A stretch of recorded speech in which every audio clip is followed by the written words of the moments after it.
In this lecture, we will talk about performance management. The concept of performance management is the replacement of old performance appraisal system. So what is performance management and what is the difference between old performance appraisal system and new performance management practice? Well, performance management can be defined as the sort of ongoing communication between the employer or manager that continues to happen throughout the year. And the purpose of this communication is to achieve the strategic objectives of your company or department.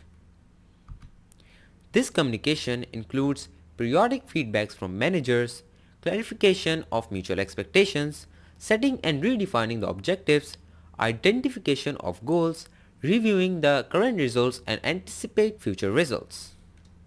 The main point is, performance management is a continuous process, not a one-time activity, and performance appraisal might be a component of it, but it is not mandatory.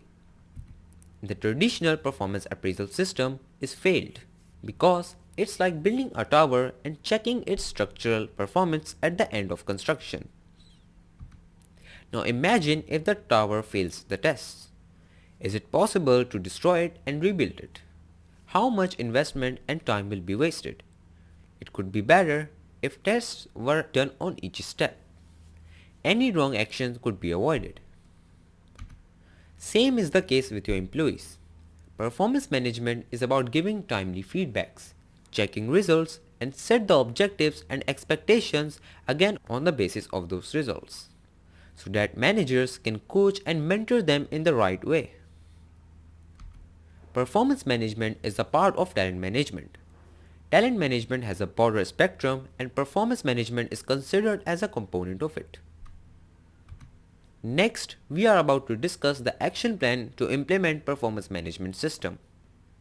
The first thing is the development of job description with a proper recruitment plan. Performance management system initiates from here. All 6 major steps of recruitment are given in this course. Please check out that section for your reference. Then, you will hold some meetings or interviews to evaluate candidates' potential by conducting different kinds of tests. Then you will select someone from talent pool and hire that person. After that, you will set expectations from your employee after telling him the top goals of his job. You will also assign someone as a mentor for him to learn. Then, discuss performance expectations based on the strategic objectives of your company.